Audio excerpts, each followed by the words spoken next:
Attendre. Merci d'être présente et présents aussi nombreux. On est 30 spectateurs, 3 panélistes. J'ai avec moi Raphaël, qui travaille avec moi chez Simplon.co, et Frédéric Bonin, qui nous fait l'amitié d'être ici. Frédéric a suivi la formation Méthodes Agiles au mois de novembre, donc c'est tout récent, ça fait 3 semaines. Il a obtenu la certification et il a accepté, on a lancé un appel dans sa promotion, et il a accepté de venir témoigner pour vous dire un peu ce qu'il a pensé de la formation. Donc je vais d'abord vous parler un petit peu de Simplon, des méthodes agiles, et ensuite on rentrera dans le vif du sujet sur la formation, et c'est à ce moment-là que nous demanderons à Frédéric de vous dire un petit mot sur sur la formation. Donc, je rentre tout de suite dans le vif du sujet. Avec l'ordre du jour, je vais très rapidement vous présenter Simplon.co et notre vision de l'impact social, qui est quelque chose d'extrêmement important pour nous. Nous allons ensuite parler de ce qu'est l'agilité dans des grandes lignes, hein. Je ne rentrerai pas trop dans le détail puisque c'est le but de la formation dont nous allons parler, essayer de voir à quoi ça peut servir très concrètement.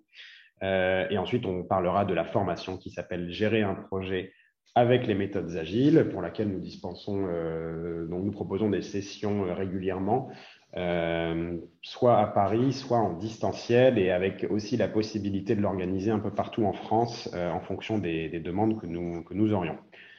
Évidemment, il y aura un temps assez conséquent pour les questions. Donc, je vous propose de soit les poser dans le chat, soit les garder pour la fin du créneau. Il y aura plus d'un quart d'heure probablement consacré aux questions. On est ensemble jusqu'à 11h45, sachant que si jamais il y a des questions qui sont encore présentes, qui émergent à la fin, je resterai connecté jusqu'à midi à peu près pour pouvoir répondre à toutes les questions.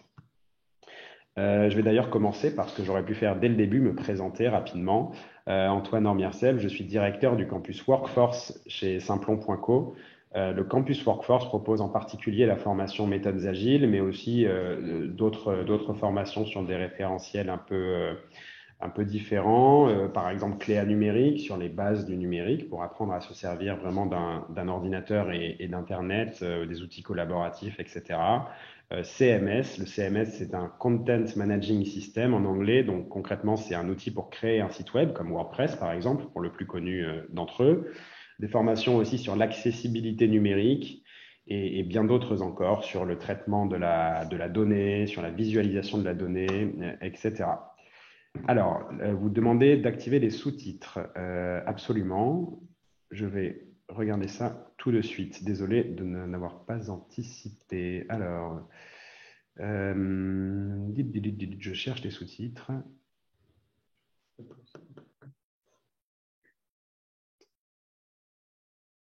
Et je ne vois pas l'option des sous-titres. Je revérifie une nouvelle fois, mais alors, je suis vraiment navré, mais là, dans Zoom, on n'a pas la possibilité d'activer les sous-titres. Vraiment désolé, c'est absolument pas. Je viens de parler de l'accessibilité numérique, c'est absolument pas. Comment dire, c'est pas une bonne chose. Donc, je suis vraiment navré. Vous pouvez me contacter, vous pourrez me contacter maintenant ou par mail ou après la session. Je vais mettre mon mail dans le chat et comment dire, je me rendrai disponible pour un échange particulier sur le sujet avec la personne en question, et je lui enverrai un petit texte ou quelque chose. Enfin, bref, on traitera le sujet, malheureusement pas tout de suite, mais tout à l'heure. Donc, vous avez mon adresse mail dans le chat. Vous pouvez m'envoyer un email tout de suite et j'y répondrai et on pourra entamer une discussion. Encore toutes nos excuses pour se louper. Alors, Simplon.co et l'impact social. Très rapidement, l'organisme de formation Simplon a été créé il y a un peu plus de 8 ans, 8 ans et demi.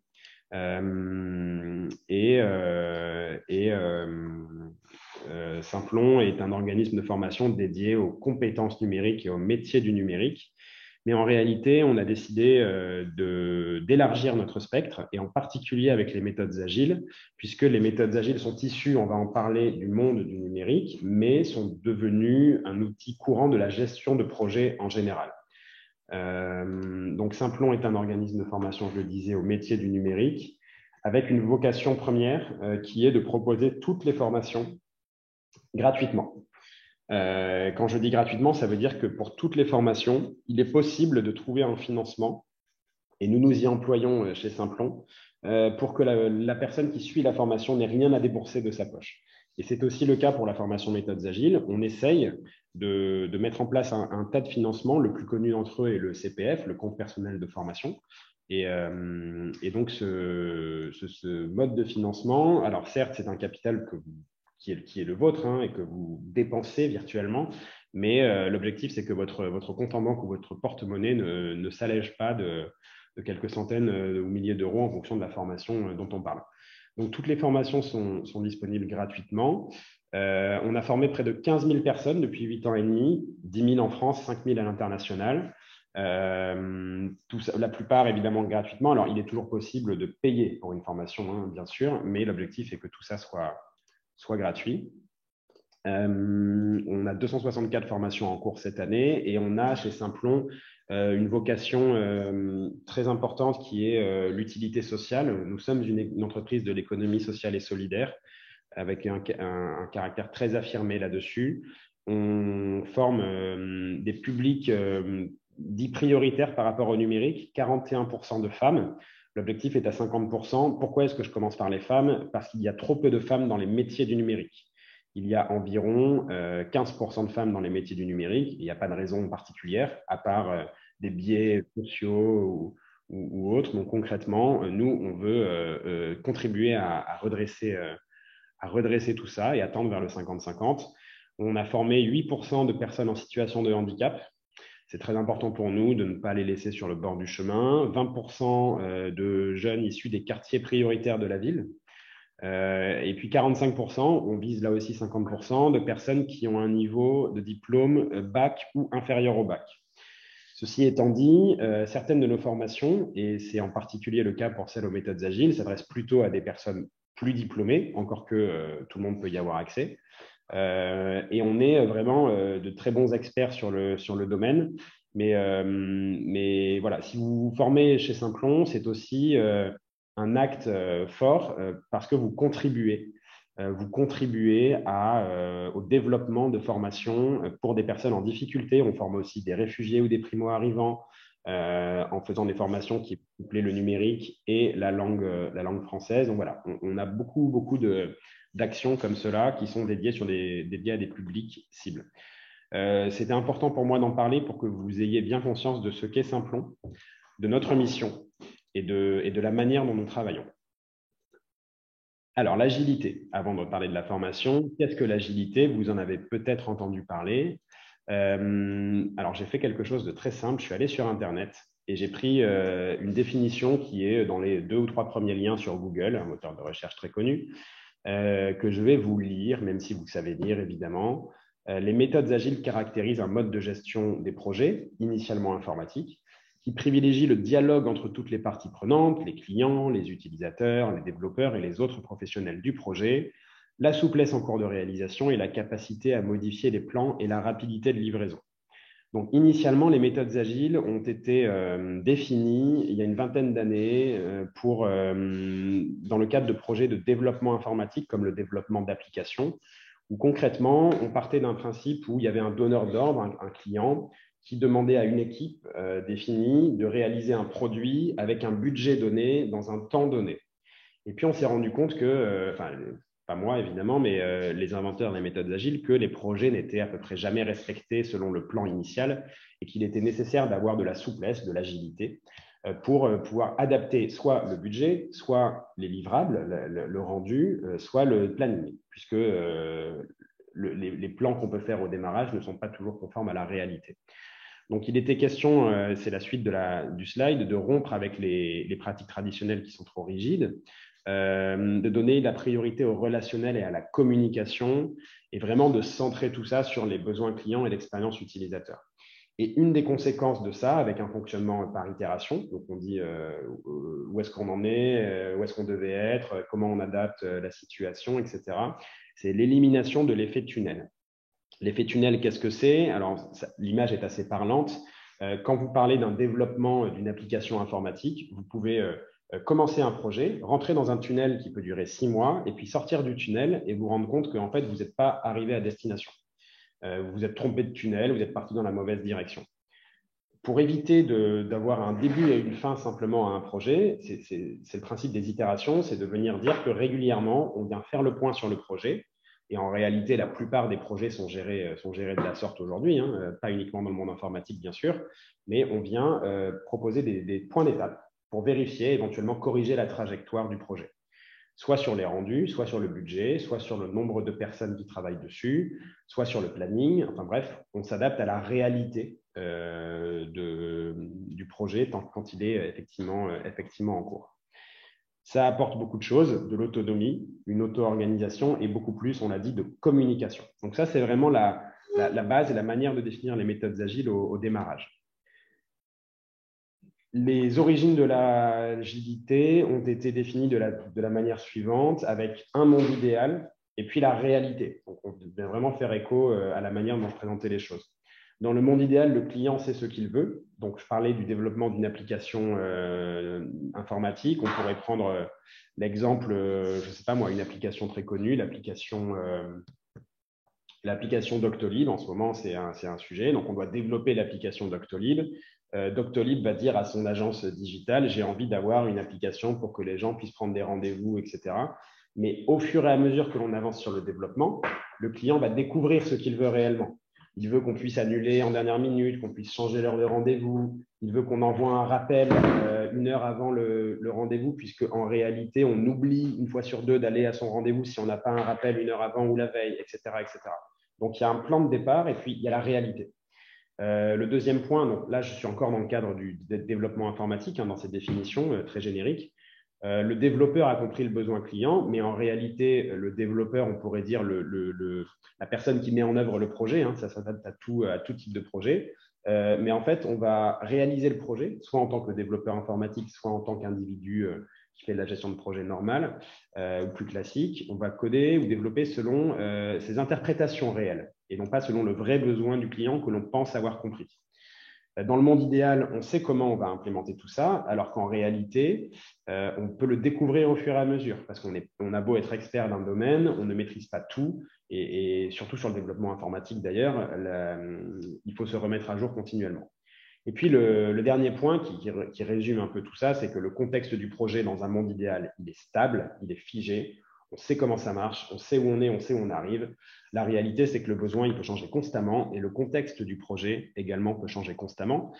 Un exemple très simple, une pandémie, Covid-19, le besoin change, le contexte change, on est en télétravail, on a les enfants à la maison, on doit gérer l'école, on est en activité partielle. Et puis, du coup, ça fait que la définition initiale du projet n'est plus tout à fait pertinente, puisqu'on avait imaginé faire une application de mise en relation, mais en réalité, il faut que ça soit uniquement en distanciel parce qu'il y a les gestes barrières et qu'on est confiné chez nous, etc., etc. Donc, les projets, surtout les projets assez long terme où le contexte est stable, en réalité, ça n'existe pas et l'évolution est à peu près constante. Sur la base de tous ces constats, un manifeste agile a été rédigé, que je vais là encore vous lire, même si vous savez toujours lire, mais je vais commenter au fur et à mesure. Donc, c'est un groupe d'une douzaine de personnes qui ont écrit ce manifeste agile. Vous pourrez trouver de l'information sur Internet là-dessus. Il a été écrit en anglais, mais bon, voilà la traduction communément admise en français. Donc, nous découvrons de meilleures façons de développer des solutions par notre propre pratique et en aidant les autres dans leur pratique. Grâce à ce travail, nous en sommes venus à valoriser. Donc là, les 4 phrases que je vais citer c'est la partie qui est en début de phrase qui est la plus importante. Donc, on va valoriser les individus et leurs interactions, de préférence aux processus et aux outils. On parle là de la communication qui a été mise en avant dans la définition de l'agilité. Petit 2, des solutions opérationnelles, de préférence à une documentation exhaustive. Donc, en gros, on apprend en faisant. Il il vaut mieux faire ce qu'on appelle du test and learn en anglais. Donc, on teste, on apprend en marchant plutôt que lire la notice d'utilisation de 50 pages pour allumer le téléviseur. Donc, on préfère allumer puis voir comment ça marche. Et en fonction, on se réfère à une documentation. Petit 3, on valorise la collaboration avec les clients, de préférence aux négociations contractuelles. Donc, il y a vraiment une idée de co-construction, de collaboration. On fait ensemble et on est dans une approche partenariale et pas je négocie en opposition pour essayer de gagner 1% discrètement dans la négociation. En fait, l'objectif, c'est que tout le monde soit satisfait, tout le monde soit content et qu'on avance ensemble dans un projet commun et non pas en opposition. Et puis, le dernier point, on valorise la réponse au changement, de préférence au respect d'un plan. Pourquoi? Parce que si on caricature, hein, le respect d'un plan, c'est « Ah non, moi, on m'a dit qu'il fallait faire comme ça, donc je fais comme ça et je ne change pas. » Oui, mais si on vous dit de ne pas répondre au téléphone après 17 heures et qu'en réalité, vous vous rendez compte que tout le monde vous appelle entre 17 heures et 17h30, peut-être que vous allez proposer une réponse au changement et dire « Je vais peut-être commencer une demi-heure plus tard et finir une demi-heure plus tard pour pouvoir répondre aux appels parce que les appels sont importants en fonction de mon métier, de mon activité, etc. » Donc, on va privilégier cette réponse au changement et s'adapter à la réalité du projet. Je fais écho à ce que je disais dans les diapositives précédentes. Donc, précisément, et c'est la fin du manifeste agile, même si les éléments à droite ont de la valeur, il ne s'agit pas de tout jeter à la poubelle, tout ça est très important, respecter un plan, se référer à une documentation, etc. Nous reconnaissons davantage de valeur dans les éléments qui sont à gauche, donc les individus, leurs interactions, les solutions, etc., etc. Et donc, sur cette base-là, du manifeste agile, plusieurs solutions se sont développées. Je vous en montre une. Vous les verrez toutes ou presque dans la formation. Les plus connus sont Scrum, Kanban ou le Lean Startup. Kanban, en gros, c'est la manière de faire, c'est de traiter toutes vos tâches. Vous avez peut-être une liste de tâches à effectuer chaque semaine, chaque mois, que vous mettez à jour régulièrement ou non, qui peuvent être professionnelles ou personnelles. Il faut déclarer ses impôts, envoyer le courrier pour la mutuelle, etc., etc. Vous avez peut-être une liste. Mais plutôt que d'avoir une liste et de cocher, en fait, on fait quelque chose de très visuel. Et c'est d'ailleurs pour cela que les méthodes agiles sont souvent assimilées à la méthode des post-it. Il y a des post-it partout, on les bouge, etc. Mais c'est vraiment quelque chose de très, très visuel. Vous avez un certain nombre de tâches. On appelle ça aussi le backlog, la liste de tâches en attente en back-office. Désolé pour tous ces anglicismes, ils sont très présents dans les méthodes agiles. Et puis, vous décidez dans une semaine donnée. Là, vous voyez, vous avez sur l'écran, vous avez peut-être 25 post-it. Et vous décidez de traiter 9 sujets dans la semaine. Il y en a 3 qui sont encore à faire, 3 qui sont en cours, un qui est à tester ou à faire valider par votre manager, par vos collaborateurs, etc. Et 2 qui sont considérés comme terminés. Puis à la fin de la semaine, l'objectif, c'est d'avoir le maximum de tâches qui sont dans la partie terminée, le minimum à faire ou en cours. Et puis, en fonction de ça, la semaine prochaine, vous décidez soit de laisser les tâches non terminées dans la colonne à faire, soit vous les remettez dans votre liste de tâches du début et vous faites autre chose. Mais vous considérez que sur la semaine, cette dernière semaine avant les vacances de Noël, si vous êtes en vacances la semaine prochaine, tout ce qui est à gauche, vous n'y touchez pas. Vous ne pouvez pas traiter 25 sujets dans une semaine. C'est quasi impossible. Ça dépend des sujets, bien sûr, ça dépend des personnes, mais c'est très difficile. Donc, vous en laissez 15 de côté, vous en traitez 9 ou 10. Et puis, vous suivez l'avancement de ces 9 ou 10-là. Une des choses qui est souvent dite aussi avec les méthodes agiles, notamment sur le principe du Kanban, c'est ce qui est prioritaire, c'est ce que vous êtes en train de faire. Donc, à vous de vous responsabiliser pour être en train de faire ce qui est prioritaire également. Parce que si vous commencez 15 tâches en même temps, vous n'allez pas réussir à les clôturer et en fait, rien ne sera fait correctement et donc il vaut mieux être concentré sur un certain nombre de tâches. Tout ça avec la logique d'apprendre en marchant, dont on parlait tout à l'heure, ça c'est plutôt proche du Lean Startup. Lean, L-E-A-N. Et puis voilà, vous avez plein de manières de traiter tout ça. Et globalement, tous ces sujets, toutes ces méthodes agiles, vous pouvez les voir dans la formation que l'on propose. Rapidement, je vais vous dire à quoi ça sert concrètement, parce que c'est bien beau de mettre des post-it sur des murs, mais il faut avoir une utilité à la fin. Pourquoi faire les méthodes agiles? Alors d'abord, il y a au-delà de l'évolution naturelle qui était déjà en cours dans le monde du travail, le contexte 2021, vous le connaissez, il y a beaucoup de télétravail et de collaboration un peu différentes avec notamment l'épidémie de Covid-19. Et puis, il y a une transformation des compétences nécessaires pour y faire face. La tendance était déjà entamée, elle est renforcée. Il y a des besoins de beaucoup d'entreprises, notamment celles qui sont dynamiques et qui recrutent. Elles se tournent vers des profils un peu plus confirmés, pourquoi pas, et ou avec des compétences et des manières de travailler qui sont en lien avec la transition. Les méthodes agiles sont un bon moyen de faire cela. On peut avoir un tableau Kanban, comme celui que je vous ai montré, que je vous remontre, qui est partagé en équipe. Et donc, si j'ai terminé pour ma part la tâche orange dans la colonne à faire, alors je suis en train de la faire, donc je la mets dans en cours, je la mets dans à tester, donc à valider, puis Raphaël, mon collègue, il va vérifier que le travail est bien fait, et quand c'est bon, c'est lui qui va la mettre dans terminé. Donc, on peut avoir ce genre de tableau pour collaborer en équipe. Ce sont des excellents outils de travail collaboratif. C'est indispensable pour le métier de développeur informatique, les méthodes agiles, vraiment indispensable. Mais en réalité, c'est le point en gras, quelques lignes en dessous, c'est très, très utile pour tout ce qui est gestion de projet et management.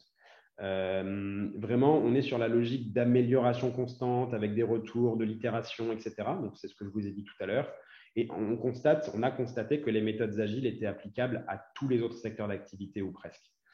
C'est peut-être pas applicable quand vous êtes vendeur en magasin, par exemple, vendeur de vêtements, mais dans beaucoup de métiers où on a un vrai travail d'équipe, on peut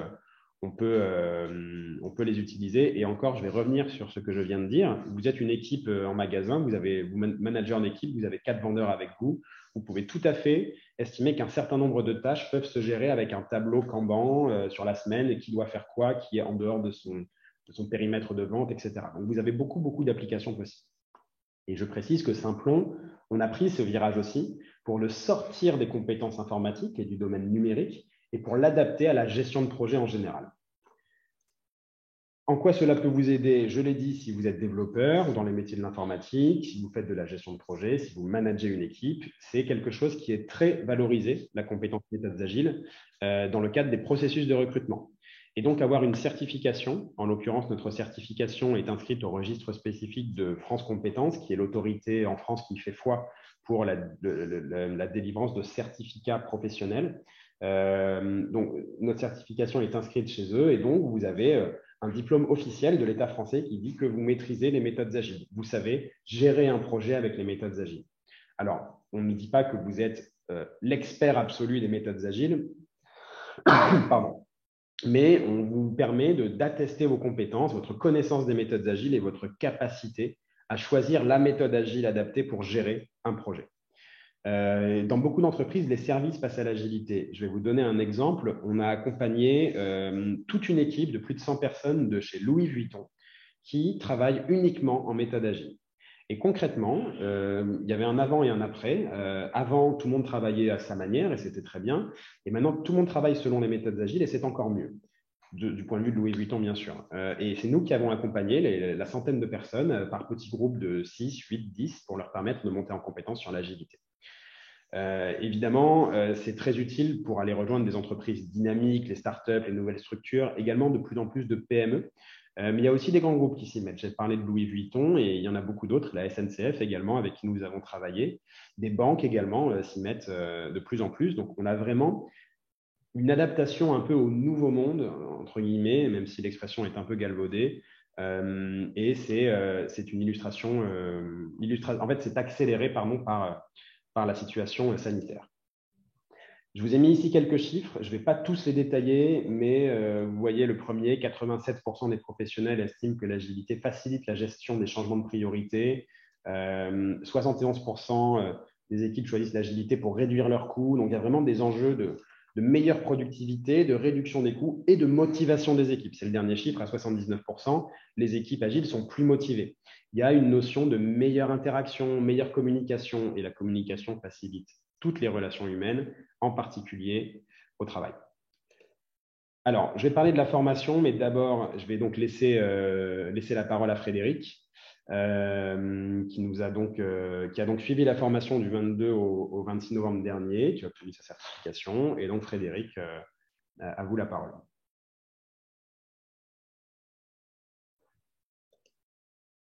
Frédéric, votre micro est coupé. Je ne sais pas si vous êtes en train de parler. Voilà, bonjour, excusez-moi. Vous m'entendez? Oui, bonjour. Je suis désolé, je m'installe, je m'isole, je suis chez un client. Voilà, donc je m'isole, j'active la vidéo.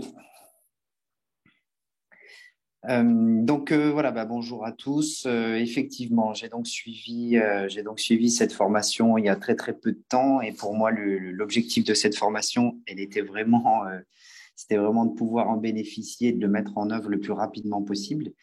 Je travaille donc dans une société qui commercialise et qui aide les clients à s'équiper de logiciels de gestion. Et j'avais effectivement besoin de méthodologie, d'approcher un nouveau projet d'une façon différente de ce qu'on peut produire habituellement.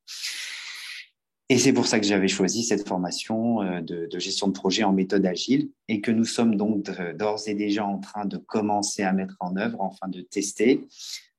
Pour nous, ça a été un apport très concret puisqu'il y a certains outils qui sont proposés, enfin qui sont présentés lors de la formation qui m'ont déjà servi concrètement pour le cadrage du projet, la définition des user stories, etc., etc. Donc, c'est applicable très immédiatement, en fait. Sur la formation, c'est une formation qui est assez dense. C'est une formation qui aborde toutes les notions fondamentales de la gestion de projet. Pour les personnes qui débutent dans la gestion de projet, c'est très formateur, effectivement. Ça ouvre plein de portes sur de nouvelles notions également. Et comme je disais en introduction, effectivement, il y a des outils qui sont qu'on vous apprend à maîtriser concrètement. Alors, parfaite maîtrise, bien entendu, il faut de la pratique. Hein. C'est la pratique qui permet de monter en compétence, mais qui vous permet de vous lancer en utilisant concrètement sur le terrain les outils qu'on vous propose. Voilà. C'est le témoignage que je peux faire. J'ai beaucoup apprécié cette formation avec un formateur qui était très très compétent, très ouvert, et puis un groupe on était tous originaires d'environnements différents, des projets dans le médical, dans l'informatique comme moi, mais aussi dans la chimie. Enfin voilà, des horizons très différents, ce qui permet de découvrir également d'autres mondes et d'autres façons de gérer des projets, d'autres problématiques. Voilà. Donc, c'est cette mixité des origines enrichit la formation elle-même également, en fait. Alors, je suis désolé, je ne vais pas pouvoir rester très longtemps. Je dois retourner à ma réunion. Je suis chez mon client, justement, pour qui on travaille sur l'agilité. Donc, j'ai su faire preuve d'agilité, justement, en écourtant, en m'absentant de la réunion. Mais là, il va falloir que j'y retourne. Merci. Donc, je vous souhaite à tous une bonne formation. Je confirme qu'elle est très utile et qu'elle est très bénéfique pour le quotidien. Merci beaucoup d'avoir pris le temps, Frédéric. C'est très, très aimable à vous. Bonne suite de réunion. À bientôt. Merci. Au revoir. Alors, je reprends la main. Donc, Frédéric est parti. Donc, on peut parler de lui. On peut dire si on a aimé son intervention ou pas. Plus sérieusement, je vous dis un peu comment ça s'est fait avec Frédéric. Donc, il s'est inscrit à la formation de manière assez classique, en utilisant d'ailleurs la plateforme Mon compte formation. .gouv.fr. Et puis, à la suite de la formation, on a donc programmé, c'était du 22 au 26 novembre, on a programmé ce webinaire et on a trouvé intéressant, vu qu'on a on a très souvent de bons avis, de bons retours sur nos formations. On a trouvé intéressant de proposer à l'une des personnes qui avait suivi la formation, ils étaient 6. Vous voyez, c'est un nombre qui est assez limité. On ne veut pas de formation à 30 personnes qui soit très compliquée. On préfère réduire le nombre pour maintenir une qualité pédagogique importante. Donc, on leur a proposé à toutes et tous de venir témoigner sur ce webinaire et Frédéric a dit oui spontanément, pas spontanément, suite à notre demande, bien sûr. Et concrètement, on n'a pas vraiment cadré avec lui ce qu'il allait dire. C'est pour ça que je n'ai pas voulu le faire sous forme d'interview en posant des questions pour qu'il réponde. Alors, certes, on savait que Frédéric était satisfait de la formation et on n'a pas 10 sur 10, 100% de gens satisfaits, hein, ça n'existe pas, mais on s'en rapproche quand même. Et concrètement, voilà, Frédéric a dit ce qu'il avait envie de dire sur la formation. On a des très bons formateurs, il l'a dit. On met en place des choses concrètes. Il y a un petit point qui est très important, c'est le point numéro 3 que vous voyez à l'écran, c'est que c'est une formation qui est basée sur la pédagogie active. Pardon. Qu'est-ce que la pédagogie active? C'est une pédagogie où l'on apprend en faisant.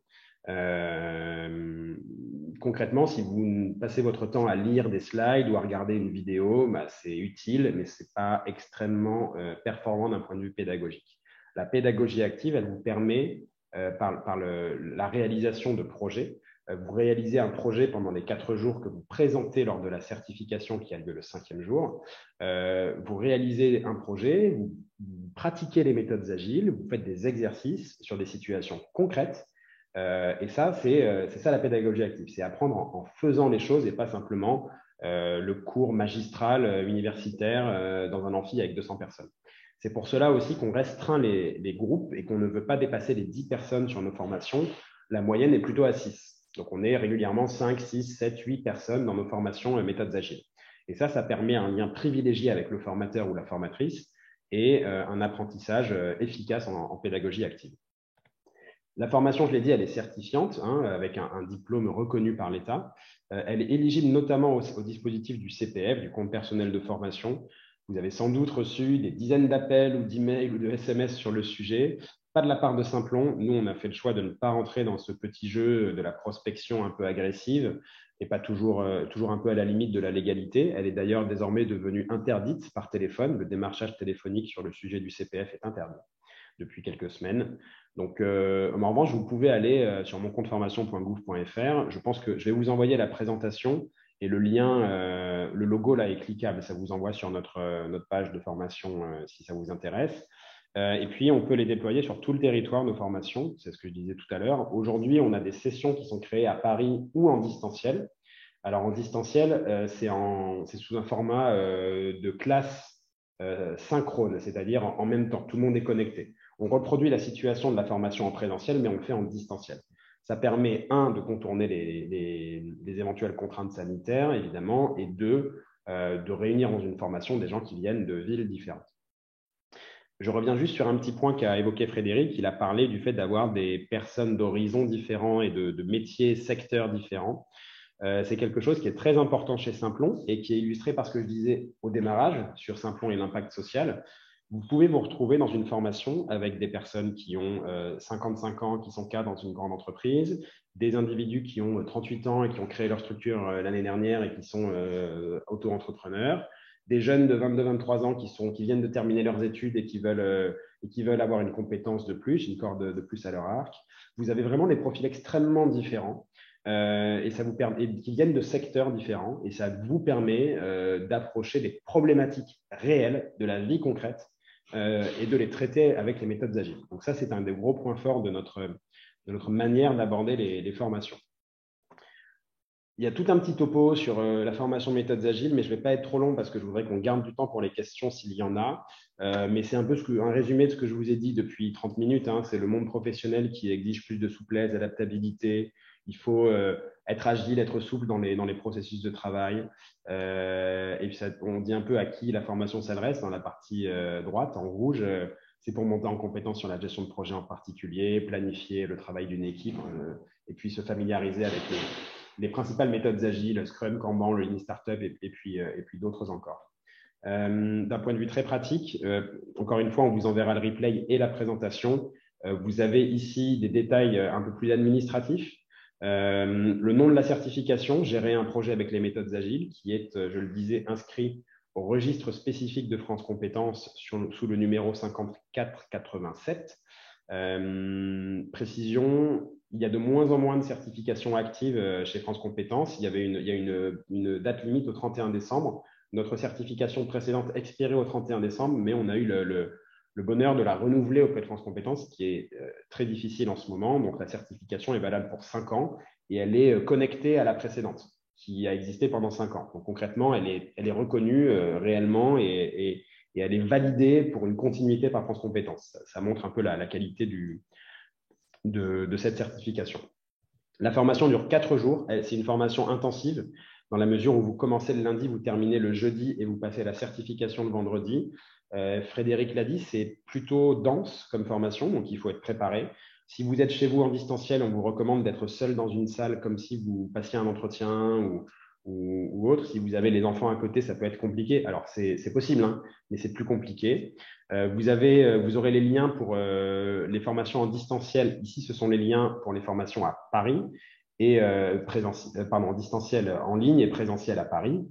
On peut créer d'autres sessions. En fait, on centralise toutes les inscriptions et si on a 3 personnes qui veulent faire une formation, par exemple à Lyon, on ouvre une formation à Lyon. On l'a déjà fait, on est capable de le faire, il n'y a aucun problème, mais on attend de voir les intérêts locaux, territoriaux. Et sinon, il y a toujours la possibilité de faire la formation à distance. La formation qu'a suivi Frédéric en novembre, c'était à distance. Et puis, il y a plein de dispositifs de financement possibles. C'est éligible au CPF, je l'ai dit et redit. Et si jamais vous n'avez pas assez de capital sur votre CPF, il y a plusieurs moyens de financer la formation sans que vous ayez à attaquer votre compte en banque. D'abord en demandant un abondement, soit à Pôle emploi si vous êtes demandeur ou demandeuse d'emploi, soit à votre entreprise. Vous pouvez également nous solliciter directement pour que l'on vous aide à trouver des financements. La région Île-de-France, par exemple, propose des financements, la région Pays de Loire, la région Hauts-de-France. Donc, il y a beaucoup de dispositifs de financement possibles. Si vous êtes salarié d'entreprise, ça peut être évidemment financé par le plan de développement des compétences de l'entreprise, qui peut aussi faire appel à des financements spécifiques auprès des OPCO, des opérateurs de compétences, type le FNE, la PROA. Enfin bref, il y a beaucoup de financements possibles. Et concrètement, on a très peu de gens qui finissent par payer tout ou partie de la formation. Généralement, les apprenants et apprenantes chez nous, les stagiaires, ne payent pas 1 euro. Alors encore une fois, quand vous mobilisez du CPF, on peut considérer que c'est quelque chose que vous payez, puisque c'est un capital que vous possédez. Mais vous ne déboursez rien de votre compte en banque. Je réponds très rapidement puisque les questions vont commencer aux 2 questions du chat. Sur la date de la prochaine session, Raphaël vient d'y répondre. Il y a une session en présentiel à Paris en fin janvier et une session en distanciel, donc en ligne, fin février. C'est du 24 au 28 janvier, du 21 au 25 février, si je ne dis pas de bêtises. Et la question suivante, est-ce que la formation est accessible à partir d'un autre pays? Pour les formations en ligne, oui, tout à fait. Si vous avez une bonne connexion, il n'y a aucun problème.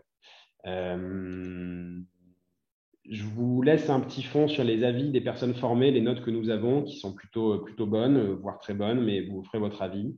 Et en attendant, je vous propose effectivement de prendre les questions, puisqu'il nous reste 6 minutes et plus si affinité. Moi, je suis disponible jusqu'à midi, je vous l'ai dit, donc je prends les questions qu'il pourrait y avoir. Je vous invite soit à les inscrire dans le chat, soit à prendre la parole si vous avez des questions complémentaires. Sinon, en attendant, je peux disserter un peu sur le sujet. Précision sur le message que Raphaël a mis dans le chat, dans la discussion. Pour toutes nos formations, on fait remplir un petit questionnaire de positionnement qui nous permet de bien qualifier la candidature. C'est-à-dire qu'on veut être sûr que si vous venez dans cette formation méthodes agiles, mais c'est valable aussi pour toutes les autres formations de Simplon, vous soyez prêt et adapté à cette formation. On ne veut pas que vous vous inscriviez et que vous soyez déçus. Pour les méthodes agiles, ça peut s'appliquer à peu près tout le monde. Donc, c'est très rare que l'on refuse quelqu'un. Ça n'arrive quasiment jamais. C'est arrivé 2 fois.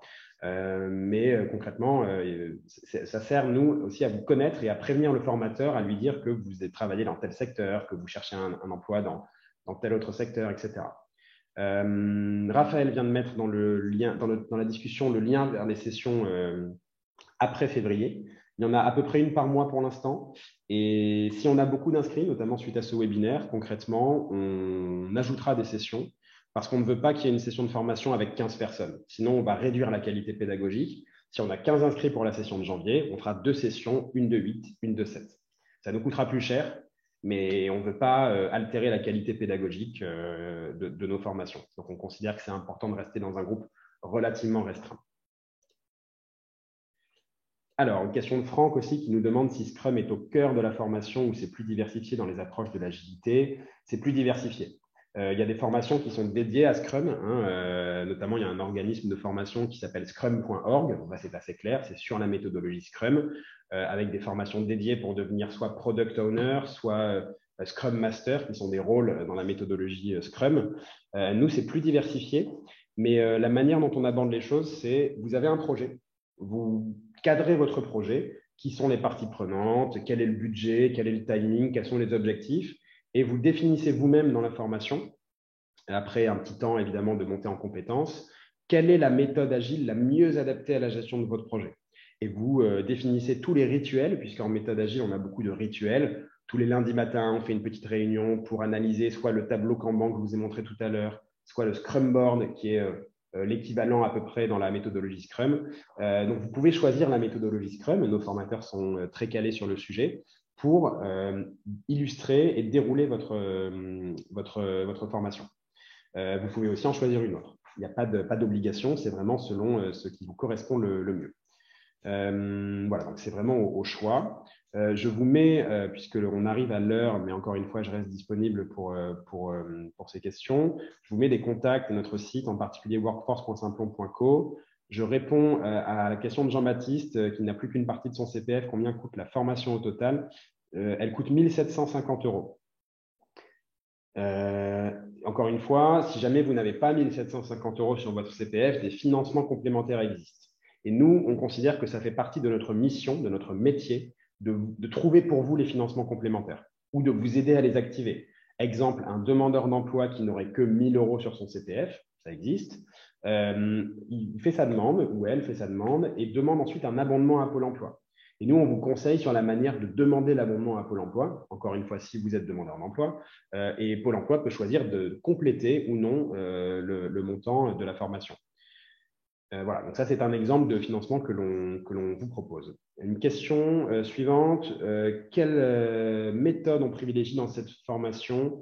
Alors, en réalité, on ne privilégie pas forcément de méthode agile. Les trois que l'on évoque le plus quand même sont Scrum, Kanban et le Lean Startup, puisque ce sont les trois les plus répandus. Donc, comme on est sur une formation de gestion de projet assez généraliste, on privilégie les méthodologies les plus connues. Il y a une autre méthodologie, par exemple, qui s'appelle SAFE, S-A-F-E, qui permet de faire de la méthodologie agile, la méthode agile, pardon, à l'échelle. Ça veut dire, en gros, c'est pour gérer le fonctionnement d'une usine avec 300 ouvriers. Là, c'est la méthodologie SAFE qui va s'appliquer.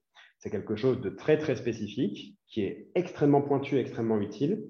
Il y a des certifications dédiées à la méthode SAFE, mais on ne le pratique pas. Bonne journée à vous aussi, Céline. Et puis, question de Tania, est-ce qu'il faut avoir un matériel informatique lors de la formation? C'est recommandé d'avoir son ordinateur. Oui. C'est pas obligatoire, hein, attention, surtout sur la formation en présentiel. Mais je vous précise une chose sur la certification. Vous devez produire un rapport qui correspond un peu ou prou à vos prises de notes pendant la formation et à des illustrations visuelles. Donc concrètement, ce rapport-là, vous pouvez prendre les notes ou faire les illustrations soit sur du papier, soit sur un fichier numérique, évidemment. Donc vous pouvez avoir votre ordinateur, c'est plutôt recommandé, ce n'est pas indispensable. Une nouvelle question de Tania qui demande s'il y a tout de suite un cas pratique lors de la formation. Alors, pour être un peu plus précis, on commence par présenter évidemment l'histoire de l'agilité, les origines, le manifeste agile, les valeurs, les méthodes agiles dans les grandes lignes de manière théorique. Et très vite, on embraye sur des exemples. Pour parler de la méthodologie Scrum, par exemple, on enchaîne sur des exemples de la pratique, effectivement. Donc voilà, c'est la manière qu'on a de faire les choses, qui est encore une fois très axée sur la pratique. Mais on peut pas, on aborde très vite des exercices pratiques, mais en réalité, vous avez forcément un tout petit peu de théorique. Hein, c'est à peu près obligatoire. Mais c'est le moins possible et le plus possible centré sur la pratique et les exercices et les mises en situation. Avez-vous d'autres questions? Sinon, je vous invite encore une fois à nous contacter sur les adresses mail que vous voyez là, campusworkforce@simplon.co, sinon aormière@simplon.co, c'est mon adresse, je l'ai mise dans le chat la discussion tout à l'heure. Nouvelle question sur la certification de Franck, est-ce qu'il y a une soutenance orale? Oui, vous passez un oral devant un jury de 2 professionnels qui maîtrisent l'agilité, que vous ne connaissez pas. Le formateur ou la formatrice ne peut pas être juré pour votre certification. La soutenance orale, elle dure en tout et pour tout quasiment 45 minutes avec le temps d'installation, etc. Donc, c'est assez conséquent. Vous présentez un projet, vous présentez le rapport et puis il y a un temps d'échange, évidemment, sur le rapport et votre projet, et également sur des petites questions pour vérifier que vous maîtrisez bien les concepts de l'agilité qui ne seraient pas forcément tous illustrés dans votre rapport. Et puis, question de Tania sur les certifications, est-ce que tout le monde l'a eu ou certains ne l'ont pas eu? Si je prends l'ancienne certification et la nouvelle en cumulé, on est sur un taux de réussite qui doit être à 88 ou 89%, tout compris. Globalement, en fait, la certification, elle n'est pas donnée, si vous voulez, elle n'est pas simple à avoir. Mais ça se fait assez bien. Je ne vous dis pas ça. En fait, vous pouvez très bien passer la formation et louper la certification, ça arrive. C'est pas pour ça que vous êtes mauvais, hein, au passage. C'est juste un examen, ça se gère, c'est pas forcément facile, c'est un oral de plus de 40 minutes, etc. Mais globalement, on a des très bons taux de réussite sur une certification qui est plutôt exigeante. Concrètement, je vous ai mis ici sur cette diapositive le lien numéro RS 5487 vers la certification. Au passage, le tarif est précisé sur ce slide-là. Quand vous cliquez sur le lien, quand vous cliquerez sur le lien en recevant le support, vous verrez que les exigences elles sont détaillées sur toutes les compétences à acquérir, la manière de passer l'oral. Ce n'est pas simple, mais globalement, on a des très bons taux de réussite là-dessus. Parce que comme on a créé nous-mêmes la certification, on sait évidemment ce qu'il faut faire pour l'obtenir. Le souci, Tania, pour ceux et celles qui n'auraient pas obtenu la certification, ça dépend. On a quelques profils, mais c'est très rare, qui en réalité abandonnent un peu en cours de route. C'est vraiment, vraiment, vraiment rare. Je pense qu'on a dû en avoir 1 ou 2 sur l'année 2021 qui abandonnent un peu, qui sont là sans être là, mais vraiment, c'est extrêmement rare. Sinon, on peut avoir des gens qui ont du mal à assimiler tous les concepts, c'est possible. Précision, pour obtenir la certification, on a un certain nombre de compétences qui sont référencées. Vous devez toutes les obtenir. C'est oui ou non pour chaque compétence. Si vous avez 5 oui et 1 non, vous n'avez pas la certification. Mais malgré ça, on a quand même des bons taux de réussite. Donc, ça peut être ça, vous ne maîtrisez pas un aspect, une compétence. Dans ce cas-là, le jury n'est pas là pour vous piéger, il est là pour vous accompagner, pour vérifier, avec plutôt de la bienveillance, vérifier, vous aider à voir si vous maîtrisez ou pas. Et si jamais vous échouez à la certification, vous pouvez la repasser, oui. C'est autorisé par France Compétences. Alors, l'ensemble des 5 compétences ou des 6 compétences, je ne les ai plus en tête, elles sont détaillées sur le lien. Je vais cliquer dessus pour aller voir ça. Je n'ai plus en tête précisément, je ne voudrais pas vous dire de bêtises. Merci Jean-Baptiste, bonne journée. À quel prix? Alors, on fait un tarif très préférentiel pour passer la certification. Concrètement, à 100 €, vous repassez la certification. Voilà. Des exemples de projets, Mohamed, c'est très difficile de vous donner un exemple de projet dans la mesure où c'est très, très, très, très, très divers. Je n'ai pas en tête celui de Frédéric. On a eu en exemple de projet, par exemple, de mémoire, quelqu'un qui voulait créer un réseau social. Voilà. Qui a préparé un Scrum board, etc. Et qui a proposé ça, et puis tous les rituels de méthode agile Scrum pour créer un réseau social. Est-ce qu'on fait en plus des formations VBA? Non, mais je vous invite à consulter le site de Simplon, simplon.co, où vous avez l'ensemble de nos formations. Il y a beaucoup, beaucoup de choses. Je vais répondre à la question qui a été posée sur les compétences. Je suis allé sur le site de France Compétences, vous avez tout le détail. Alors, les compétences sont… Pardon, je suis allé un peu loin.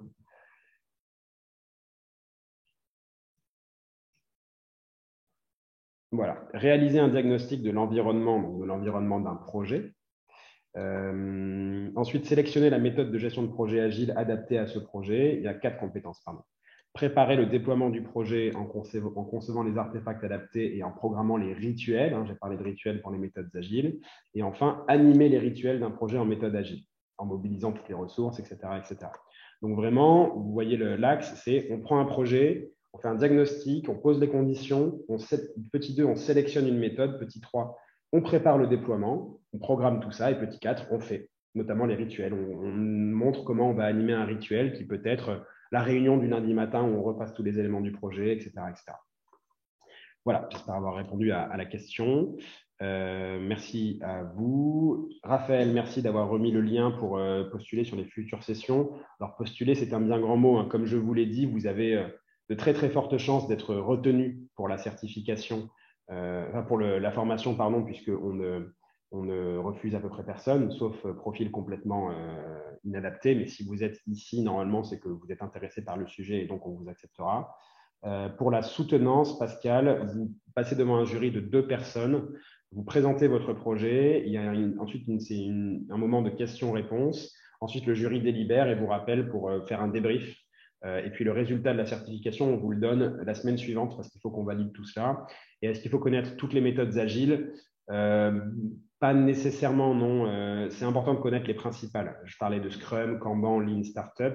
On va pas vous demander, mais il n'y a pas non plus des milliers de méthodes agiles, hein. Ce n'est pas quelque chose d'extrêmement exhaustif non plus. Donc là-dessus, le formateur ou la formatrice vous accompagnera et vous dira tout ça bien mieux que moi, mais aucun doute là-dessus.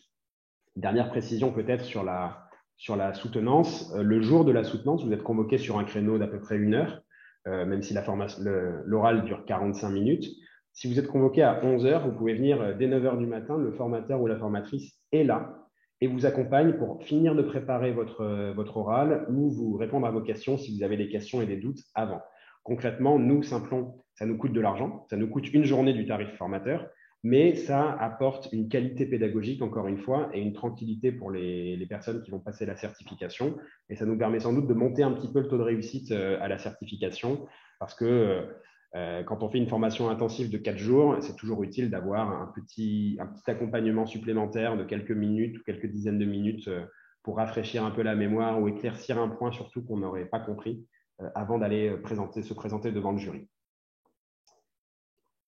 Voilà. Avez-vous encore quelques questions ou est-ce qu'on est bon?